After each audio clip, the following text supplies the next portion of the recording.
2024 Mazda CX-90, courtesy of Jack Giambalvo Mazda in York, PA. For more information on their inventory, please feel free to check out the link in the description box below. So obviously we are in this one today because this is the first 2024 model year that I have gotten so far this year. This is all new for Mazda for 2024. This is Mazda's biggest, most powerful SUV, built on an all-new architecture. It's going to be competing with other SUVs like the Kia Telluride, the Hyundai Palisade, maybe even the Volvo XC90 actually. So anyways, ultimately in this video we will be testing out and going over everything about this one, from acceleration to braking, steering feel, ride quality, sound system, exhaust clip, all that fun stuff. So having said all that, what do you guys say? Let's just go ahead and jump right into it. And as always, let's start with pricing. And so there are so many different trim levels for the 2024 Mazda CX-90. First one being the Select, starting at $39,595. Preferred for $43,445. Preferred Plus for $45,900.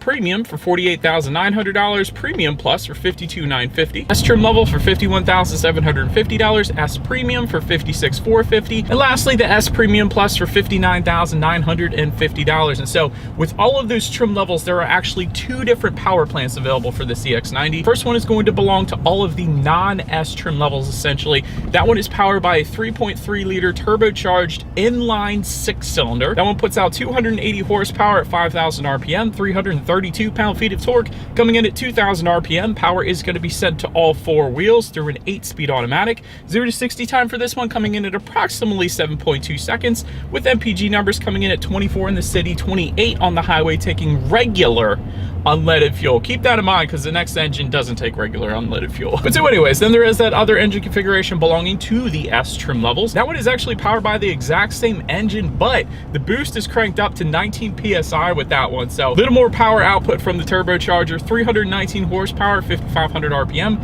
369 pound-feet of torque coming in at 2,000 RPM. Again, sent to all four wheels through an 8-speed automatic. 0 to 60 time, estimated 6 seconds flat, with MPG numbers coming in at 23 in the city, 28 on the highway, but again, taking premium unleaded fuel. So that's going to be a big difference between those two. So before we do any kind of fun acceleration or paddle shifter test in this thing, because there are paddle shifters actually, did want to mention to you guys the drive modes. And so it is called MI Drive. It is located directly in front of the shifter. And those drive modes will include sport, off-road, towing, and normal, essentially adjusting things like the shift points and the throttle response. So now that I've got all of that out of the way, what do you guys say? Let's go ahead and put the CX-90 here to the test. Let's actually start by testing out the paddle shifters here. I'm going to put it in that sport driving mode, and let's see how quickly they're actually going to react for us here. All right, you guys, so before we do this, just put it in the sport driving mode. We don't have that S trim level, by the way, with us. We just got the regular Premium Plus. So now in first gear here, let's go ahead and test out the paddle shifters. Woo! Okay, not the very quickest paddle shifters I've ever tested, but they're actually not bad. I will say that. They do react pretty quickly, but not as quickly as some of the other vehicles that I've tested. So I don't mind them. And I do always like that paddle shifters are available, especially on SUVs, because we're going down a massive mountain right now. So if it were to be snowing out right now, I could just simply do a little bit of downshifting, do a little bit of engine braking, so I don't actually have to hit the brakes going down the hill and risk sliding off the road. So that's another good reason to have paddle shifters. So I do like that. But anyway, now having got that out of the way, what do you guys say? Let's go ahead and find a straightaway. Let's give back full control back to the CX-90 here, and let's see how quickly we can get this one here up to speed. All right, third gear, go. Oh, dang, man. Oh, I love the turbo whistle. That's nice. I like that you can actually hear the turbo whistle. This thing is plenty quick. You're definitely not going to have any issues when merging onto the highway, but I didn't expect it to be that. But Mazda always crushes it with their driving dynamics, and it's not just the acceleration that I like about this. There's plenty more when it comes to driving dynamics. So let's get into the braking a little bit. You're not going to have any issues emerging onto the highway. I'll just put it that way. But yeah, touching on the braking here. Up front, you're going to get 13.7-inch ventilated front discs. In the back, 13.8-inch solid rear discs. As far as that braking feel goes, it's okay. It's on the firmer side of things, but it doesn't come to as quick of a stop as I kind of was hoping for, because Mazda is geared more towards the driving dynamic side of things. So I wouldn't have minded if they brought this thing to a little bit quicker of a stop. It just feels like it doesn't come to as quick of a stop. Anyways, then touching on suspension and handling, double wishbone type front suspension, in the back independent multi-link rear suspension, front and rear stabilizer bars. As far as ride quality goes, it's been great. Definitely didn't have any issues there. But as far as steering feel goes, that's been amazing. Always, I feel like I always say this about Mazda, it's best in class steering feel in my personal opinion. Instantly points you in the direction that you want to go, a much heavier steering feel than all of the competition. So not that you need a heavy steering feel in an SUV, but I will say if you're looking for more of a driver's SUV, it's typically Mazda that you're looking for, and specifically the CX-90 did an amazing job with the steering feel. So well done, Mazda. Certainly don't have any issues there. And actually, next thing I want to cover is cabin noise. I was going 50+ miles per hour back there, and a lot of times you will get a decent amount of road noise or wind noise, but with the CX-90, I was muttering to myself when I wasn't on camera there, it's really nice. It's a very serene cabin, surprisingly, so I definitely didn't have any issues there either. Touching on visibility, I can see fine out the back. So yeah, rear visibility is perfectly fine, but I will say rain sensing windshield wipers, touching on forward visibility, also comes standard for every single trim level across the board, so I do like that. And if you were to go with that preferred plus trim level and up, you will also get a head-up display, which I am currently looking at, projecting my speed limit, and safety features up onto my windshield, so again assisting with forward visibility there as well. But that pretty much rounds out the performance segment of this review, you guys. Let's now go ahead and take a look at the exterior of our brand new 2024 Mazda CX-90. All right, so here she is, you guys, the new 2024 Mazda CX-90, finished in rhodium white metallic, in case you were curious of our exact exterior color name. But just for a little comparison specs between the CX-90 and the CX-9 real quick, compared to the outgoing CX-9, the CX-90 is actually 1.4 inches longer, 0.6 inches taller, 1 inch wider, but with a 7.5 inch longer wheelbase. So that's really where the differentiation comes in, is the wheelbase. That should help with handling, but overall it's not that much different in size than the CX-90 for the rest of it. So anyways, let's go ahead and start with where this one is made. Taking a look at the VIN, first character is the letter J, indicating that the CX-90 is built and assembled in Japan. JDM SUV here. So let's go ahead and start up front. LED headlights do come standard for all trim levels across the board. LED daytime running lights coming with that, along with the automatic feature, meaning when it starts to get dark at night, those headlights will turn on automatically for you there. Automatic high beams, though, also coming standard. So when you have your high beams on at night and it senses a vehicle coming in the opposite direction, it's going to automatically dim them back to low beams. Then when that vehicle is gone, it's going to automatically then bounce it back up to high beams. So I always love that. Honeycomb mesh front grille does come standard on all trim levels across the board. There's a matte black finish that comes on the select trim level, but all other trim levels are going to get a gloss black finish to that honeycomb mesh front grille. So definitely looks good. I like the chrome exterior accenting surrounding the front grille as well.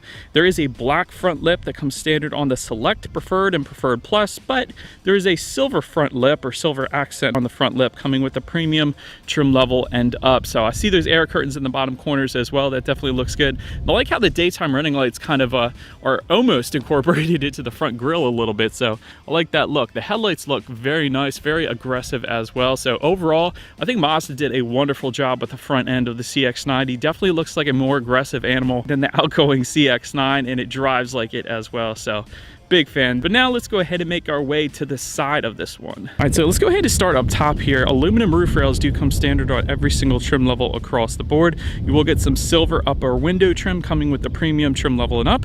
Rear privacy glass, of course, coming standard on all trim levels. There is some black fender accents on the non-S trim levels. You guys can see that. And if you're wondering, does it actually say anything? It actually does. It says inline 6 on the black portion there. So in case you're curious about that, it's not like a functional fender vent or anything like that. It's just kind of like an accent piece, I guess you could say, on the front fenders. That would have been amazing if they did make that functional. But anyways, by the way, those fender accents are going to be finished in chrome, or a little chrome accent for the S trim levels. Then taking a look at the side mirrors, they are body colored power adjustable side mirrors for all trim levels. Heated side mirrors will come standard with LED integrated turn signals as well. Then if you were to go with the premium plus trim level and up, they will actually also be power folding. Then taking a look down at the side skirts, I always like to mention this. So Body colored side skirts are only going to come on the S trim levels. Otherwise, you're going to get these matte black side skirts with matte black fender surrounds with a chrome accent piece on the bottom portion of those side skirts. So matte black versus body colored if you go with the S trim level versus the non-S trim basically. So then taking a look at the wheel configurations, 19 by 8.5 inch alloys coming standard for the S Preferred and Preferred Plus. And then you will have 21 by 9.5 inch alloys for the premium trim level and up. So not only bigger, but of course a wider wheel configuration for those as well. So anyways, that pretty much rounds out the side profile. Let's now go ahead and make our way to the back. All right, so but now since we are around to the back of this one, very small shark fin antenna found all the way to the top there. Rear spoiler with an integrated brake light. There is a rear window wiper fixated to the rear glass as well. Love the design of the rear tail lights. They are going to be LED tail lights, by the way. You do have some matte black accenting on the lower portion of that rear bumper, but again, it's going to be body colored if you go with those other trim levels. And believe it or not, there are actually dual exhaust outlets. They are tucked away. Since this is more of a driver's SUV, I would have loved to have seen those exposed personally, but I know the trend right now is to tuck them away to make everything look greener. But anyways, having said that, I do believe you guys know what you have to do next. As always, here is that exhaust clip.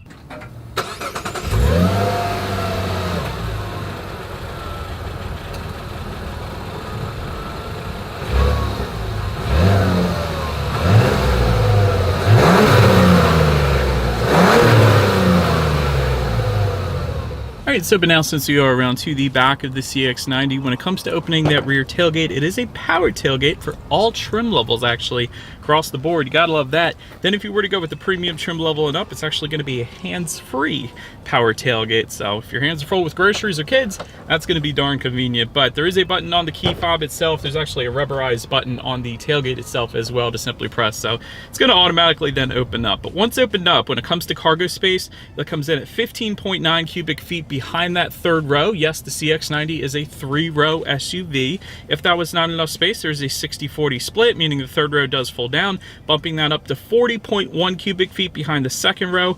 Then with all rows folded down, bigger than the CX-9, but still not quite as big as the competition, coming in at 75.2 cubic feet. So it's still not the largest out there, unfortunately. I was kind of hoping that this one was going to be a little bit bigger, because if you look at the Kia Telluride, that's 88 cubic feet. Hyundai Palisade is 87 point something. The Honda Pilot, the Toyota Highlander, these all come in the upper 80s in terms of cubic feet. And then there's 75.2 cubic feet for the CX-90. I believe even the Hyundai Tucson and the Hyundai Santa Fe are still bigger than that as well. So I don't know, I was just kind of hoping for a little bit bigger, a little more space. But I will say, in that cargo area, you will find LED cargo lighting. You usually don't find that. You got grocery bag hooks back there, got tie down anchors, there's a 12-volt power outlet, there's actually a 120-volt power outlet back there. Now that's something you usually don't find, so I loved seeing that back there. And then if you were to lift up underneath of that cargo floor, you will actually find a little bit of in-floor storage, just probably enough for an ice scraper or something like that. So not a ton, but I'm glad it's there nonetheless. Then making our way up to the rear legroom for that third row, that's going to come in at 30.4 inches. So what the heck, I'll give this a shot for you guys for reference.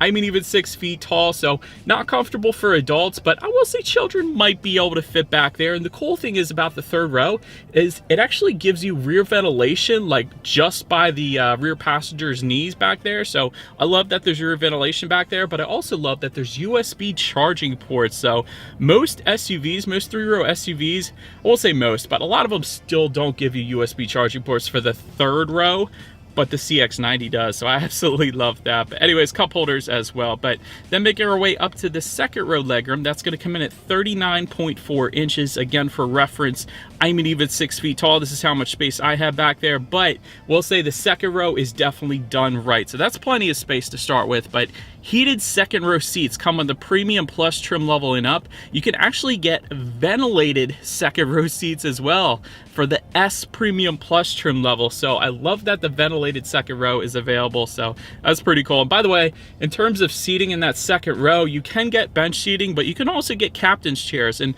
overall, seating is available in a 6, 7, or 8 passenger configuration. So bunch of different setups there if you wanted it. But second row USB charging ports come standard for all trim levels. And again, rear ventilation coming standard as well. And if you were to go with the preferred trim level and up, you're also going to get rear window sunshades I love that stuff. If you have a newborn or something, driving him from the hospital, put up those rear window sunshades so the sun's rays aren't blinding them on the drive home. So that's always definitely appreciated. But then make our way up to the front seats. 8-way power driver seat with power lumbar. It does come standard for all trim levels. Leatherette finish is going to come with the Select. However, the preferred trim level and up is all going to get a leather finish, so I like that. Heated front seats for the preferred trim level and up. Memory settings for the premium trim level and up then. Ventilated front seats coming on the premium plus trim level and up. Napa leather for the S Premium and S Premium Plus, and then a quilted Napa leather for the S Premium Plus as well.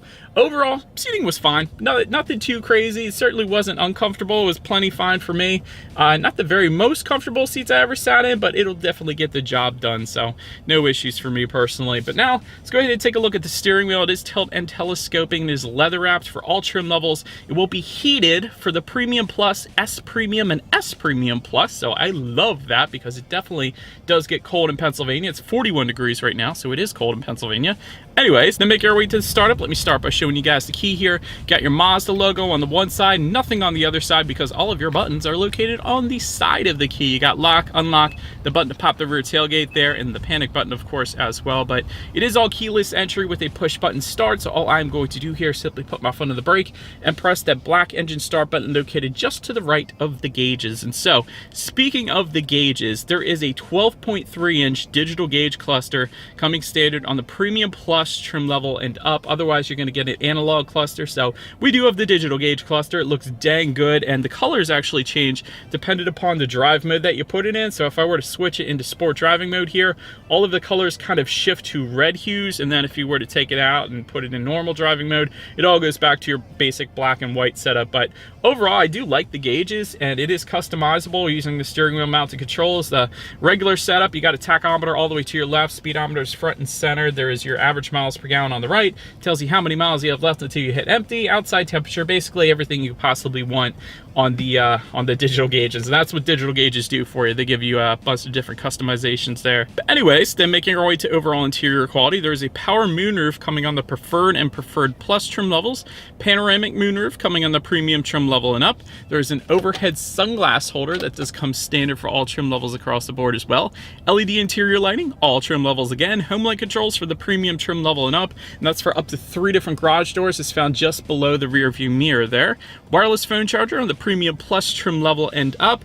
Overall, when it comes to interior quality, I think it's done dang good personally. So I don't think it's real wood, but I love the wood look. It's kind of like a light beech wood look on the doors here. It definitely looks good. I like the brownish pinstriping going through just above the passenger side glove box and right around the air vents up front here as well. So that definitely looks good. It matches the brown pinstriping on the seats, so they did a good job coordinating that. Just in front of the shifter, you got a little bit of storage, 12-volt power outlet. To the right of the shifter, you got your dual cup holders, and behind the shifter within the center armrest, you do have dual phone charging ports in there, but to my surprise, it's not that deep of storage, like at all. I would imagine you would put most of any storage that you would need in the glove box, because this is a lot more shallow than I was expecting, to be honest. But anyways, let's now go ahead and make our way to the infotainment screen here. 10.25-inch color display coming with the Select, Preferred, Preferred Plus, and the Premium. And then for the Premium Plus trim level and up, you're going to get a 12.3-inch color display. And so having said that, it is not touchscreen. It's a little bit of a reach for it to be touchscreen, quite honestly. It's all controlled by using the circular dial and buttons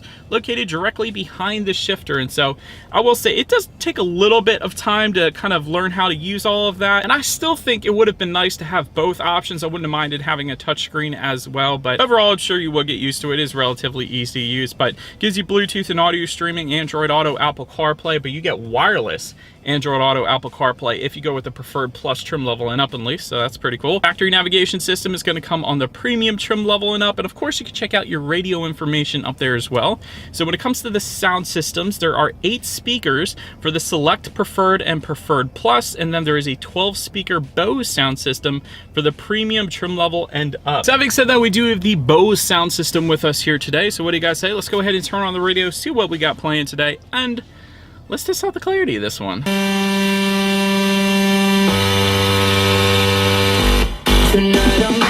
That's actually dang good. There was a ton of bass. I can't emphasize how much bass there was. Maybe it was just that song, but that is an incredible sound system for the CX-90. I gotta be honest. So Well done, Mazda. If you're into music, I would 100% recommend that Bose sound system because that was really, really good. But anyways, last thing I wanted to mention to you guys on the infotainment screen at least is when you do put the CX90 in reverse, you will find a rear view camera coming standard across the board, but you will also get a 360-degree monitor there to the right for the Premium Plus, S Premium, and S Premium Plus, which is going to give you that bird's eye view, and all of this is extremely high definition as well, which I absolutely love. But as always, that is going to lead us into safety. And so to start, let me first start by mentioning the CX9 was an IIHS Top Safety Pick Plus. IIHS hasn't tested the CX90 yet, but I would imagine typically with safety, you only get better from manufacturers. So I would imagine this would also be a Top Safety Pick Plus, which is the very highest level, highest rating given by IIHS. But don't quote me on that because it hasn't been tested, but that's what my guess would be. But front side curtain airbags do come standard, driver and passenger knee airbags as well.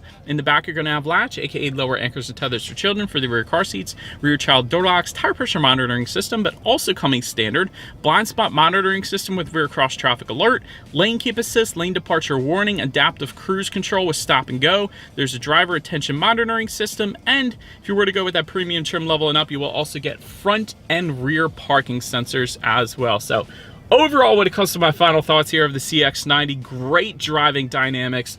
The steering feel and the handling specifically, I love. The acceleration is almost overkill for a 3-row SUV, so that's plenty fine as well, but really it's the handling that I love on this thing.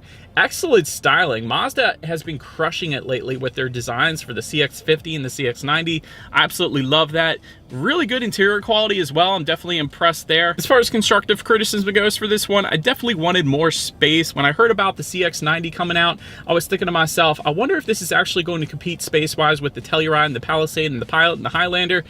But it doesn't still, at least here in the US. So I was looking for more of a 84 cubic feet plus kind of space level, but it came in at 75, so that's unfortunate. But anyways, the only other thing I can really think of is the engine. I love that it's a turbo inline 6 that sounds so freakishly cool, has plenty of power, but that's got me questioning the reliability a little bit because it comes with a mild hybrid system as well. It's turbocharged, and especially with those S trim levels with the boost pressure turned up a little bit more, I really don't know what the reliability is going to be like. Mazda has a decent reputation for reliability, I will say that, so I guess time will tell, but that's my little worry for now. But anyways, let me know what you guys think of the CX90 in the